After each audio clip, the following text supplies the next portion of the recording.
So hi homies welcome back to another video and I hope कि तुम लोग बहुत ही ज्यादा अच्छे हो, मजे में होगे। वीडियो में आगे बढ़ने से पहले कहना चाहूंगी कि अगर इससे पहले का एपिसोड अभी तक चेकआउट नहीं किया है तो पहले जाओ और जाके उसे देख लो, वरना यहाँ तुम्हें कुछ समझ नहीं आने वाला। और अगर तुमने देख लिया है तो बिना किसी देरी के आज की इस वीडियो को शुरू करते हैं। जैसा कि हमने लास्ट एपिसोड में देखा था, जहाँ पे किंग यान को एक ट्रेजर मैप मिला था जिसमें कि अजोर फ्लेम के बारे में लिखा था, और जो कि बहुत ही पावरफुल फ्लेम है, तो वो उसे अचीव करने के लिए उसे मिस्टी वैली में पहुंच जाता है, जहाँ पे इसका सामना फाइनली अजोर फ्लेम से हो जाता है, जो कि यहाँ पर निंगजुआन को एक ऑर्डिनरी कल्टीवेटर समझ के उस पर अटैक करता है और उसकी बॉडी पर कब्जा करना चाहता था। लेकिन यहाँ पर किंग यान की कॉन्शियसनेस के अंदर वो अजोर फ्लेम से फाइट करता है, और जहाँ पर उसके एक सिंगल अटैक से ही किंग यान समझ जाता है कि आखिर इसे कैसे कंट्रोल करना है। और जब वो उसके अजोर फ्लेम को यहाँ पे कंट्रोल करता है तो ये देखकर अजोर फ्लेम भी यहाँ पे शॉक था। और अब आगे होमीज हमारे इस एपिसोड के स्टार्टिंग में ही हम देखते हैं कि किंग यान अपने स्पिरिचुअल हैंड्स पे अटैक करता है, जो कि काफी ज्यादा पावरफुल थी और सेकंड्स में इसे जकड़ लेता है। इसी के साथ ये देखकर अजोर फ्लेम कहता है कि तुम उस वर्ल्ड से इस वर्ल्ड तक आए हो, तुम्हारी कल्टीवेशन भी काफी ज्यादा डिक्रीज हो गई है, लेकिन तुम यहाँ पर अपनी हेवनली स्पिरिट का यूज कर रहे हो, और जिसके जरिए से किया गया अटैक काफी ज्यादा ओवरवेलमिंग होता है। तो आखिर ऐसा कैसे पॉसिबल है? इसमें किंग यान कहता है कि तुम अभी भी इस एम्परर को इतना हल्के में ले रहे हो, जरा अपने पे गौर करो। तुम्हारी भी तो अजोर फ्लेम कार्मिक फायर भी काफी ज्यादा डिक्रीज हो चुकी है, लेकिन फिर भी तुम इसे यूज कर पा रहे हो। तुम तो इवन की रियल भी नहीं बल्कि रियल वाली सोल का एक फ्रेगमेंट हो। अब यहाँ पर ये सुनकर उसे गुस्सा आता है, तो वो अपनी फायर एनर्जी को रिलीज करता है, लेकिन किंग यान सेकंड्स में इसकी सारी हवा टाइट कर देता है और कहता है कि मेरे सामने ज्यादा उछलने की जरूरत नहीं है, और भूलो मत कि तुम बस एक सोल का फ्रेगमेंट हो, और तुम्हारी इतनी हिम्मत कि तुम मुझ पर अटैक करो और ये सोचो कि तुम मेरी पूरे इस फिगर को ही डिवोर कर जाओगे। हाँ, वैसे तुम्हारी तारीफ तो करनी पड़ेगी, क्योंकि तुमने बस एक सोल के फ्रेगमेंट होने के बावजूद भी मेरे कॉन्शियसनेस के अंदर ब्रेक थ्रू कर लिया, which is a good idea. लेकिन क्या है ना कि तुम्हारा पाला मुझसे पड़ा है। जो सुनकर अजोर फ्लेम कहता है कि अगर उस वक्त फैंग बूजी मुझे मेरे मेन बॉडी से अलग नहीं करता ना, तो आज मैं तुम्हें दिखाता मेरी ताकत क्या है। अब ये सुनकर किंग यान अपनी मुट्ठी को और टाइट करता है, जिस वजह से इसे पेन होता है, और कहने लगता है कि अपने इस लावा ब्रेन में ना एक बात अच्छे से बिठा लो कि तुम्हारे पास एक क्या अगर 1000 सोल फ्रेगमेंट भी होते ना, तो तब भी तुम एक इमॉर्टल एम्परर को कभी हरा नहीं सकते, खासकर अगर वो एम्परर मैं हूँ तो बिल्कुल भी नहीं। अब यहाँ पर ये कहते साथ ही वो अपनी मुट्ठी को और टाइट करता है, जिस वजह से अजोर फ्लेम को बहुत पेन होता है, और वो कहने लगता है कि प्लीज मुझे छोड़ दो, मैं तुम्हारी बात समझ गया। इसके बाद किंग यान इससे पूछता है कि बताओ फैंग बूजी तुम्हारी रियल बॉडी को आखिर कहाँ ले गया, जिस पे वो बताता है कि वो मेरी रियल बॉडी को स्टेरी स्काई एकेडमी में ले गया है, लेकिन मैं अपनी रियल बॉडी की एग्जैक्ट लोकेशन को यहाँ से सेंस नहीं कर पा रहा। ऐसा लग रहा है कि कोई सील मुझे रोक रहा है कि मैं अपनी एग्जैक्ट लोकेशन का पता ना लगा पाऊँ। अब यहाँ पे ये सुनते साथ ही किंग यान बताता है कि जो स्टेरी स्काई एकेडमी है वो टेन्यू डायनेस्टी में बहुत ही प्रेस्टिजियस एकेडमी में से एक है। 3000 साल पहले फैंग वूजी ने ही इसे फाउंड किया था, और तुम्हारी जो रियल बॉडी है उसने वहीं पे उसे सील किया। अच्छा, तो ये रीजन था। अब यहाँ पे ये कहते साथ ही वो अजोर फ्लेम से कहता है कि वैसे तुम्हारे पास दो ऑप्शन है, पहला कि तुम्हें मैं यहीं पे एग्जीक्यूट कर दूं। जो सुनते साथ ही अजोर फ्लेम चिल्लाते हुए कहता है कि नहीं, मुझे दूसरा ऑप्शन मंजूर है।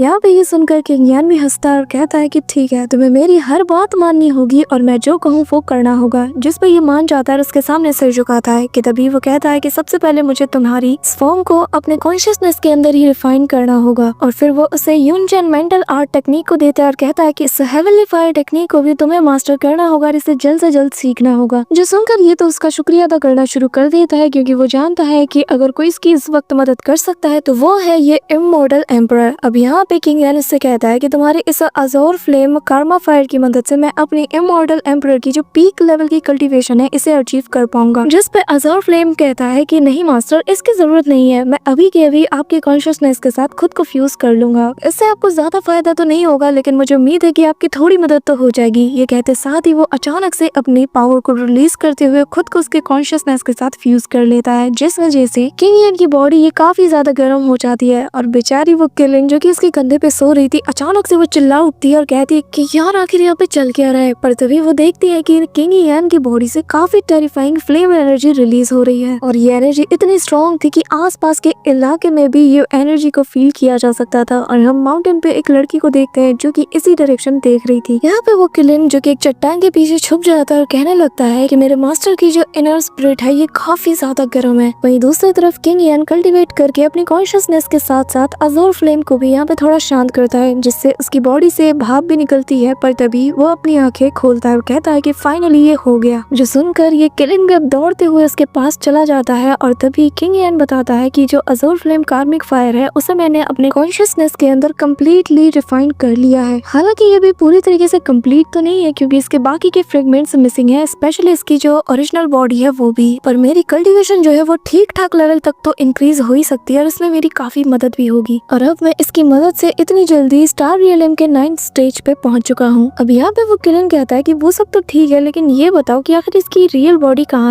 जिसपे किंग यान कहता है कि सबसे पहले हमें यहाँ से निकलना होगा, फिर बात करते हैं। कहते साथ ही अब ये दोनों यहाँ से निकल जाते हैं और जंगल की तरफ आगे बढ़ते हैं। रास्ते में यहाँ पे किलन कहता है कि अच्छा तो मतलब कि हमें उसकी ओरिजिनल बॉडी के लिए स्टार स्काई एकेडमी में जाना होगा, है ना? पर वो तो यहाँ से काफी दूर है। जिसपे किंग यान कहता है कि नहीं, फिलहाल हम नहीं जा रहे क्योंकि मुझे अपनी कल्टीवेशन को इंक्रीज करने पे फोकस करना है, क्योंकि किसे पता कि वहाँ पे हमारे लिए कौन सा खतरा इंतजार कर रहा है। तो बेहतर यही है कि हम पूरी तैयारी के साथ जाएं। कि तभी किंग यान की नजर सामने एक वॉल पे जाती है जो कि पूरी तरीके से ट्रांसपेरेंट था और वो समझ जाता है कि यहाँ पे कुछ तो गड़बड़ है। कि तभी वो किलन से कहता है कि न जाने क्यों मुझे ये जगह काफी ज्यादा इंटरेस्टिंग लग रही है। अब तभी यहाँ पे किसी के आने की आहट जैसे ही इन्हें लगती है तो ये दोनों ही यहाँ पास में छिप जाते हैं। और तभी हम देखते हैं कि कुछ लोग यहाँ पे पास ही से गुजर रहे थे। कि तभी इनके साथ कुछ लोग भी हमें नजर आते हैं जिन्हें कि इन लोगों ने बहुत बुरी तरीके से बांध के रखा था। ये देखकर किलन भी कहता है कि आखिर ये किस टाइप की ह्यूमिलेशन है या फिर ये कोई ऐसा गेम है जिसके बारे में मुझे नहीं पता। और कुछ भी कहो, ऐसे गेम्स कौन खेलता है? मॉडल्स लोग वाकई में बहुत अजीब होते हैं। जो सुन के किंग यान उससे कहता है कि देखो तो कौन किसे अजीब कह रहा है। कि तभी यहाँ पे हम देखते हैं कि इन लोगों ने दो लोगों को इस तरीके से बांध रखा था कि जैसे कि ये उनके कोई पालतू हो और वो उनसे मारते हुए कह रहे थे कि हर एक जगह को बहुत अच्छे से तुम लोगों को स्मेल करना है, कोई भी एक जगह छूटने ना पाए। ये कहते साथ ही वो उन्हें मारता है जिस वजह से इनकी हालत और खराब हो जाती है। और जो आदमी यहाँ पे इनकी लगाम को पकड़े हुए था वो कहता है कि मेरी बात अच्छे से याद रखना, अगर तुम लोगों ने जरा भी कोताही बरती तो मैं मार मार के तुम्हारी खाल उधेड़ दूंगा। इसी के साथ हमें बताया जाता है कि ये लोग असल में तियानयुआन एकेडमी से बिलोंग करते हैं और ये लोग हंटिंग ग्रुप का हिस्सा है। कि तभी एक एल्डर कहने लगता है कि वैसे तुम लोगों ने इन दो कपल्स को ये ट्रेजर हंटिंग मास्क पहना के बहुत अच्छा काम किया। ये लोग चोरी करने आए थे लेकिन हमने इन्हें अच्छी खासी सजा दी और अब उम्मीद है कि इनकी मदद से हम वो पर्पल के डिवाइन फ्लावर को ढूंढ लेंगे। या फिर इन दोनों कपल को ये लोग बहुत ज्यादा टॉर्चर कर रहे थे, जो देखकर जो किंग यान है वो कहने लगता है कि जब एकेडमी ये इतनी ज्यादा घटिया हो तो ये लोग तो लिन वेई जैसे जीनियस को प्रोड्यूस करेंगे ही। अब मुझे पता चला कि आखिर वो इतना बदतमीज क्यों था। या फिर ये जो दो कपल थे इनमें से एक बंदा जो कि यहाँ स्मेल करते करते एक मशरूम का पता लगा लेता है जो कि एक डिवाइन ट्रेजर है और जैसे ही वो इसे खोद के बाहर निकालता है तो दूसरा बंदा उसे लात मार के दूर फेंक देता है और फिर उस मशरूम को निकालते हुए कहता है कि ये तो वही फ्लावर है। अब लगता है कि हमें एंट्रेंस मिल गया और जिसके जरिए से हम 7 डिवाइन केव के अंदर जा सकते हैं।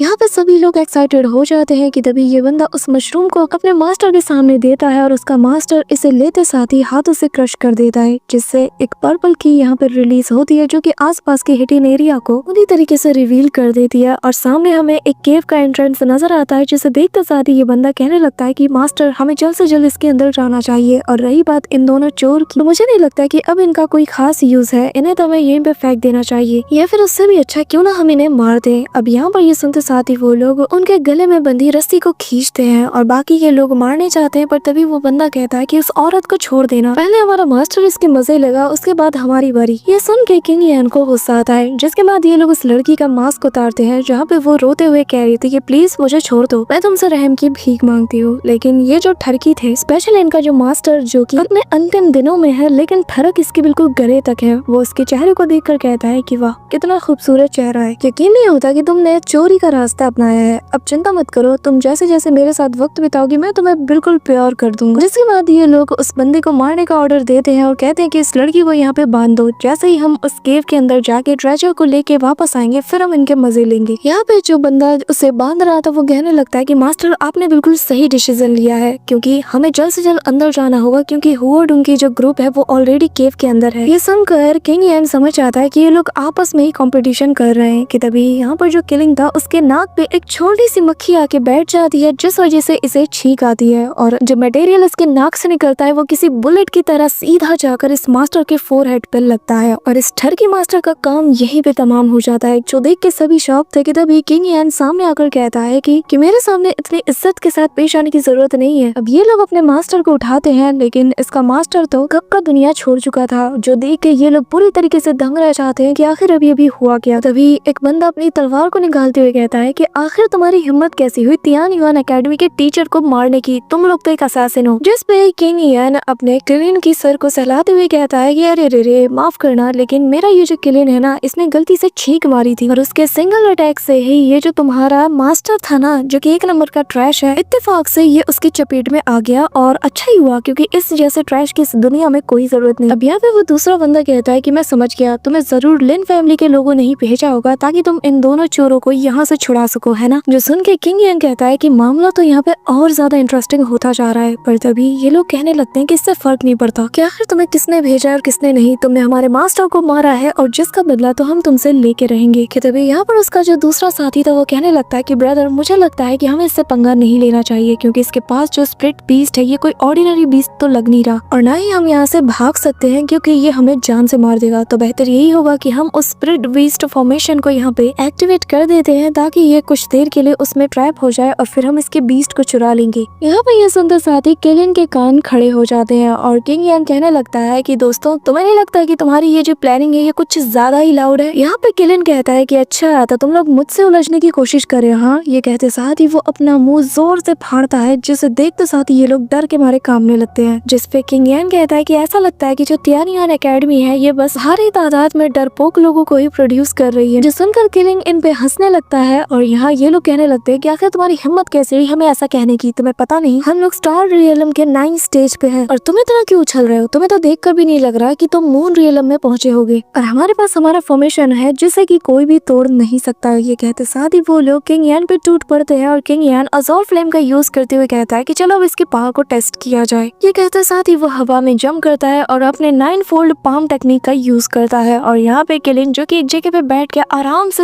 इस फाइट को एंजॉय करता है और हम देखते हैं कि सिंगल पाम अटैक से ही ये लोग निपट नहीं पाते, जो देख के बाकी के 2 लोग कहते हैं कि इसने तो अभी से स्पिरिचुअल पाम टेक्निक को मास्टर कर लिया है और सिर्फ इतना ही नहीं ये तो अज़ोर फ्लेम कार्मिक फायर भी है। अब यहाँ पे ये लोग पूछते हैं कि बताओ आखिर तुम्हारी एक्चुअल कल्टीवेशन लेवल क्या है, जिस पे किंग यान हंसते हुए कहता है कि इत्तेफाक से मेरी जो लेवल है वो भी स्टार रियलम के 9th स्टेज के है। अब यहाँ पे किंग यान के इन पाम अटैक से निपटने में इन लोगों को बहुत मुश्किल आ रही थी, फिर किंग यान सिंगल स्ट्राइक से ही इन सभी को वहाँ पे ढेर कर देता है कि तभी यहाँ पर एक बंदा आकर किलिन को पकड़ लेता है और उसे तलवार की नोक पे रखते हुए कहता है कि अगर तुमने एक कदम भी आगे बढ़ाया ना, तुम्हारा ये जो बीस्ट है इसकी गर्दन में उड़ा के रख दूंगा। ये देख के किंग यान हंसता और कहता है कि ठीक है कोशिश कर लो, मुझे कोई मसला नहीं। जिस पे ये बंदा कहता है कि देखो मैं मजाक नहीं कर रहा, मैं सच में इसे मार दूंगा। पर तभी किलिन उसके तलवार को ही दांत से चबा के तोड़ देता है और घुमा के एक जोरदार पंच सीधा इसके पेट में चढ़ता है और कहता है कि बच्चे मुझसे पंगा लेने की जरूरत है नहीं, ठीक है, पहले अंडे से बाहर तो आ जाओ। अब यहाँ पे ये कहते साथ ही वो अपने मुंह से फ्लेम अटैक करता है जिससे बाकी लोगों को भी ये निपटा के रख देता है और फिर किंग यान के पास जाता है। अब यहाँ पे ये सारा नजारा देखकर वो जो 2 चोर थे यानी कि 2 कपल वो किंग यान के पास आकर अपनी जान बचाने के लिए उसका शुक्रिया अदा करते हैं। जिस पे किलिन कहता है कि वैसे तो तुम लोगों को यहाँ से भाग जाना चाहिए था लेकिन तुम लोग यहाँ पे खड़े रहे, कितने ज्यादा बेवकूफ हो। किंग यान उनसे कहता है कि मेरा ऐसा कोई इरादा था नहीं कि मैं तुम लोगों की जान बचाऊं, ये तो बस एक्सीडेंटली हुआ और फिलहाल ये लिए बेहतर यही होगा कि तुम लोग यहाँ से चुपचाप चले जाओ। अब ये दोनों यहाँ से जाने लगते हैं और किंग यान और वो किलिन दोनों उस केव के अंदर एंटर हो जाते हैं। अब यहाँ इस 7 डिवाइन केव के अंदर आते साथ ही किलिन तो खुशी के मारे उछलने लगता है और कहता है कि ये अब तो मजा आएगा, हम तो उस डिवाइन फ्रूट को खाएंगे, सोचो मुझसे तो यार रहा ही नहीं जा रहा। कि तभी किंग यान उसे पकड़ते हुए कहता है कि चुप हो जाओ और तभी वो कहता है कि जरा आसपास सुनो यहाँ कोई है। तभी ये लोग अपना ध्यान लगाते हैं और हमें उन्हीं 2 कपल्स की आवाज सुनाई देती है जहाँ पर वो लड़की कह रही थी कि क्या तुम पक्का श्योर हो कि ये वही इंसान है जिसने कि 3 दिन पहले ब्रदर बाई हुआ को जान से मार दिया। जिस पे ये बंदा कहता है कि हाँ ये वही किंग यान है जिसने कि ब्रदर के साथ ऐसा किया और अगर हम इसे जान से मार देते हैं तो सोचो लिन फैमिली हमें कितना ज्यादा रिवॉर्ड देगी। यहाँ पर ये सुन के तो किलिन को बहुत गुस्सा आता है कि यार इनकी हमने जान बचाई और इनकी हरकत देखो। कि तभी यहाँ भी हम देखते हैं कि वो लड़की जिसका नाम रॉन्ग था वो कहने लगती है कि पर मुझे ये ठीक नहीं लग रहा क्योंकि उसने हमारी जान बचाई और वैसे भी वो तो काफी ज्यादा पावरफुल लग रहा था। जिस पे वो बंदा कहता है कि रॉन्ग चिंता मत करो, मेरे पास एक आइडिया है। तुम्हें याद है हमारे साथ जिसका सामना हुआ था उसने बताया था कि तियान युआन एकेडमी के दूसरा ग्रुप भी यहाँ पे मौजूद है। जिसपे वो लड़की कहती है कि अच्छा तुम्हारा प्लान मैं समझ गई। कि तभी वो बंदा कहता है कि हाँ पर मुझे दोबारा से तुम्हें मुसीबत में डालना होगा। अब यहाँ पर उसकी बातें सुनकर किलिन को तो बहुत गुस्सा आता है। वो कहता है कि हमें तो इन्हें सबक सिखाना चाहिए, जरा इन्हें देखो, इनकी जान बचाई लेकिन ये लोग तो हमें ही मारने का प्लान कर रहे हैं। अब यहाँ पे उसकी बात सुनकर किंग यान कहता है कि आखिर लिन फैमिली से हम उम्मीद ही क्या कर सकते हैं। पर तभी वो अपने पावर्स को एक्टिवेट करते हुए इस जगह को स्कैन करता है और हम देखते हैं कि उसे आगे जाने का रास्ता मिल जाता है और वो उस डायरेक्शन में बढ़ते हुए कहता है कि मैंने जब उस अज़ोर फ्लेम कार्मा फायर को यूज किया तो मेरी मेंटल पावर काफी ज्यादा ड्रेन हो चुकी है और फिलहाल के लिए मेरे ख्याल से हमें थोड़ा रेस्ट करना चाहिए ताकि हमारी एनर्जी रिकवर हो पाए। जिसके बाद मैं यहाँ पे इनके लिए ऐसा शो क्रिएट करूंगा कि इनकी चाल इन पे ही उल्टी पड़ जाएगी। जो सुन के किलिंग को बहुत मजा आता है। वो कहता है कि हाँ मुझे ऐसे ही ड्रामे देखना तो पसंद है। वही सीन शिफ्ट होता है और हम यहाँ पर तियानवे एकेडमी के बाकी के ग्रुप का सीन देखते हैं जो कि उसी 7 डिवाइन फेदर्स वाले इलाके में पहुंच जाते हैं जहाँ पे इनके साथ लिन फैमिली के वो दोनों लोग भी मौजूद थे और इन लोगों ने इन्हें पकड़ लिया था। अब यहाँ पे हम देखते हैं कि वो लोग इस ट्री को देखते साथ ही काफी ज्यादा एक्साइटेड हो जाते हैं। पर तभी यहाँ पे इनका मास्टर जिसका नाम वो शो है वो आ जाता है और वो इस ट्री को देखते साथ ही कहने लगता है कि फाइनली हमें वो पर्पल की डिवाइन फ्रूट मिल ही गया और ये हमारी अब तक की बेस्ट हार्वेस्ट होने वाली है। जरा इस पर्पल की को तो देखो। अब यहाँ पर ये सारी बातें जब ये कर ही रहे होते हैं कि तभी दूसरा बंदा कहता है कि शुक्र है कि हमने इन दोनों को पकड़ लिया, वाकई में इनकी नाक तो काफी तेज है। कि तभी यहाँ पर वो बंदा जो कि रॉन्ग के साथ था वो कहने लगता है कि सीनियर मैं आपको कुछ बताना चाहता हूँ, जिसने कि आपके डिसाइपल और बाकी के जो आपके फेलो कल्टिवेटर्स है उन्हें मारा था, उसका नाम किंग येन है। और यहाँ पे ये लोग इन्हें भाव नहीं देते और इन्हें बहुत जोर से किक मार के दूर फेंक देते हैं और कहने लगता है कि अगर तुम लोगों ने मेरे लिए उस लड़के को मार दिया होता तो शायद मैं तुम्हारा कुछ करता है, लेकिन तुम लोग भी यूजलेस हो। ये कहते साथ ही वो अपने वेपन को निकालता है और इनके पेट के आर पार कर देता है, जिससे ऑन द स्पॉट इनकी डेथ हो जाती है। कि तभी यहाँ पर ये नजारा देखकर केलिन कहता है कि हाँ ये लोग तो ये डिजर्व करते ही है। कि तभी किंग यान कहता है कि अब आगे आगे देखो होता क्या है। वहीं दूसरी तरफ हम देखते हैं कि सभी लोग ये देख के शॉक थे। कि तभी एक डिसाइपल कहता है कि मास्टर मैं आपके लिए इस डिवाइन फ्रूट को तोड़ के लाता हूँ। पर तभी उसका मास्टर उसे रोकते हुए कहता है कि तुम लोग दूर रहो, ये एक हेवनली ट्रेजर है और तुम्हारे जैसे गंदे लोग इसे छूने के लायक नहीं, मैं खुद अपना काम कर लूंगा। कि तभी यहाँ पर बड़े बड़े टेंटिकल्स निकलते हैं और यहाँ पे पर्पल कलर की एनर्जी रिलीज होती है, जैसे कि ये मास्टर बताता है कि ये इस डिवाइन फ्रूट की स्पिरिचुअल एनर्जी है जिसे कि तुम लोगों को अब्सॉर्ब करना चाहिए। अब सभी लोग इस लालच में सीधा आगे जाके बैठ जाते, पर तभी एक लड़की को याद आता है और वो कहती है कि नहीं मैंने इसके बारे में एक एंशिएंट बुक में पढ़ा था, ये तो असल में एक स्पिरिट डिवोरिंग फॉर्म है। पर तभी यहाँ उसका मास्टर उसके पीछे एक जोरदार लात मार के उसे आगे कर देता है, जिस वजह से इसकी बात पूरी नहीं हो पाती है। वो पानी में गिर जाती है और इसकी बॉडी से पर्पल कलर की बाहर निकलती है और वो पागलों की तरह बस आगे बढ़ती है। ये देखकर सभी लोग इसे फॉलो करते हैं और इन लोगों को लगता है कि वाकई में हमारे मास्टर ने सच कहा था। लेकिन जैसे ही ये लोग पानी में पैर रखते हैं ये लोग भी कम्प्लीटली पोजेस हो जाते हैं और उस ट्री की तरफ बढ़ने लगते हैं। यहाँ पे ये नजारा देखकर किंग यान कहता है कि कितना घटिया मास्टर है और वो मास्टर आगे बढ़ते हुए बताता है कि ये जो ट्री है ये रेयरेस्ट पर्पल की को अचीव किए हुए है और साथ ही इसके पास हेवनली डिवोरिंग जो हब है वो भी मौजूद है, जिस वजह से ये और ज्यादा प्रीशियस है। और तुम लोग अब इस फ्रूट के लिए किसी फर्टिलाइजर की तरह काम करोगे और फिर ये तुम्हारे अंदर की सारी नरिशमेंट को डिवोर कर लेगा और बस अब इसे एक किंग ग्रेड लेवल के ट्रेजर की जरूरत है, यानी कि ये पर्पल गोल्ड बीड मेरा सारा काम कर देगा, जिसके बाद तुम्हारी जो कॉन्शियसनेस है ये पूरी तरीके से मिट जाएगी और तुम लोग स्लोली इसके अंदर डिसॉल्व हो जाओगे। अब ये बंदा आगे बताता है कि इतने सारे लोगों की जो स्पिरिचुअल पावर है उसे कंट्रोल करने के बाद मुझे लगता है कि ये पूरी तरीके से प्रिपेयर हो चुका है और अपने मैक्स लिमिट तक पहुंच चुका है और अब बस मुझे मेरा काम करना है और तुम सभी लोगों को यहाँ पे सूप की तरह बना देना है, जिसके जरिए से ये जो बची कुची कसर है ये भी पूरी हो जाएगी और ये पेड़ और ज्यादा नरिश हो जाएगा। इसी दौरान हम देखते हैं कि ये टेंटिकल्स बहुत क्रेजी तरीके से मूव करते हैं। कि तभी यहाँ पे वो जो मूशा था वो कहता है कि किंग यान फाइनली तुम यहाँ आ ही गई। और हम पीछे से किंग यान को आते हुए देखते हैं जो कि ताली बजाते हुए कहता है कि क्या बात है, तुम्हारे जैसा मास्टर ना ढूंढने से भी बंदे को ना मिले, क्या आउटस्टैंडिंग प्लान बनाया तुमने।